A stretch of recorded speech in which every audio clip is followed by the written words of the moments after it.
Hello learners, welcome to my YouTube channel to the point learning. आज मैं आपके साथ क्लास 12 फिजिकल एजुकेशन का 6th chapter test measurement and sports में assertion and reason based question discuss करने जा रही हूँ। इससे पहले मैंने इसी चैप्टर से रिलेटेड एमसीक्यूज डिस्कस किए हैं जो कि आपके टर्म 1 के पैटर्न बेस हैं।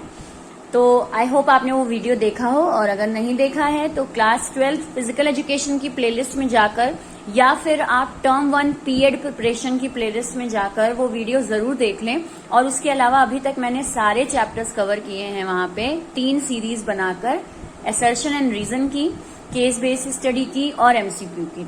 तो वो आपको पेपर किस तरह सॉल्व करना है इसका अच्छा आइडिया आपको उन वीडियोस को देखने के बाद हो जाएगा।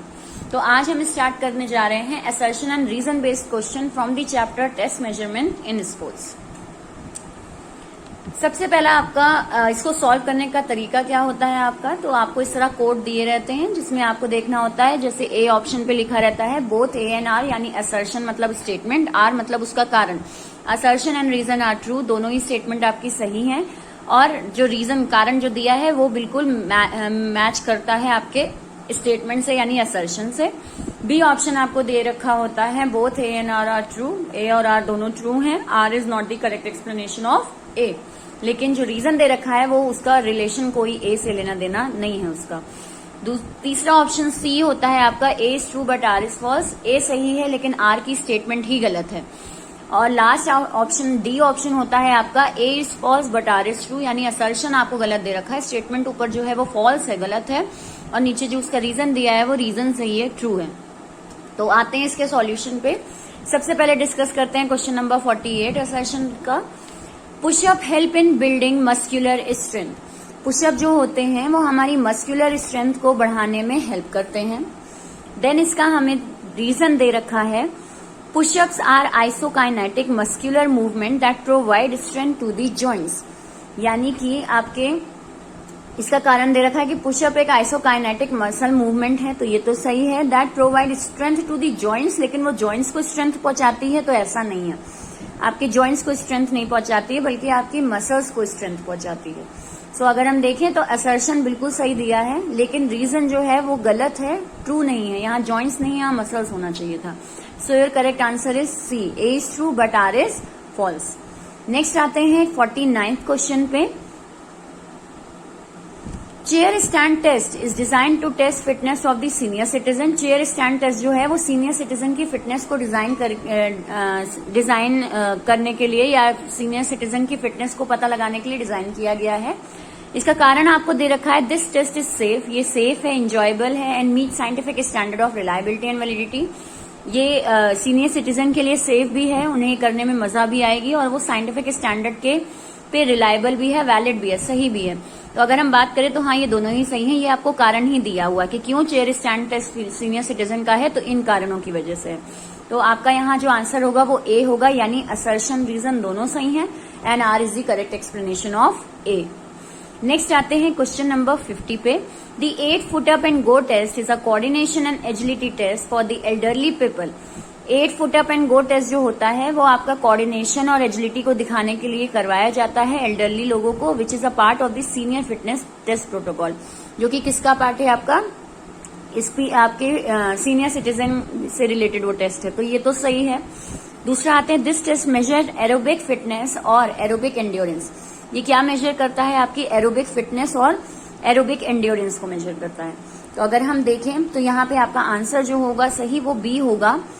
बी क्यों होगा, आपका असर्शन रीजन दोनों सही है, लेकिन ये कारण आपको ऊपर नहीं दिया, नीचे आपने जिसकी बात की है वो आपने एरोबिक फिटनेस को दिखाता है और एरोबिक एंड्योरेंस को दिखाता है। तो यहाँ पे ये स्पीड, एजिलिटी, बैलेंस तीनों चीजों को दिखाता है।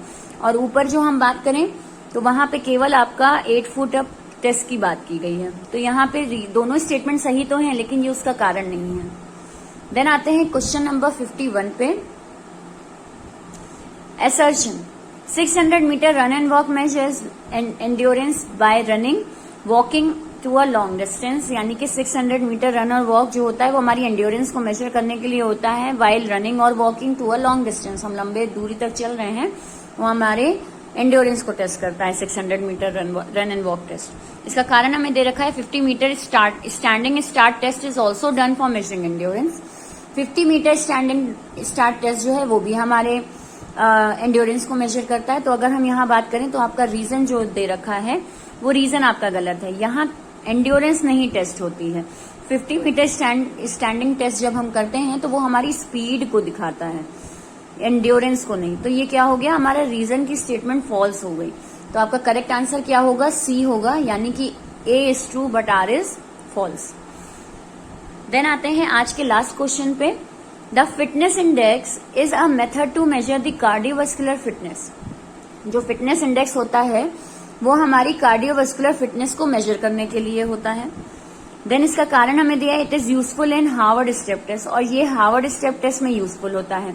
अब स्टेटमेंट तो हमारी दोनों सही है, हार्वर्ड स्टेप टेस्ट में यूज होता है, cardiovascular fitness test Harvard step test का ही नाम है। लेकिन ऊपर जो हमें कहा गया है कि फिटनेस को मेजर करने के लिए होता है, कार्डियोवास्कुलर फिटनेस को मेजर करने के लिए होता है, तो नीचे हमें उसका कारण मिलना चाहिए था ना, कि क्यों ऐसा क्या होता है उस टेस्ट में जो हमारी कार्डियोवास्कुलर फिटनेस उससे मेजर हो जाती है। लेकिन ऐसा नहीं दिया है, हमें ये बताया गया है कि ये हार्वर्ड स्टेप टेस्ट में बहुत ज्यादा यूजफुल है।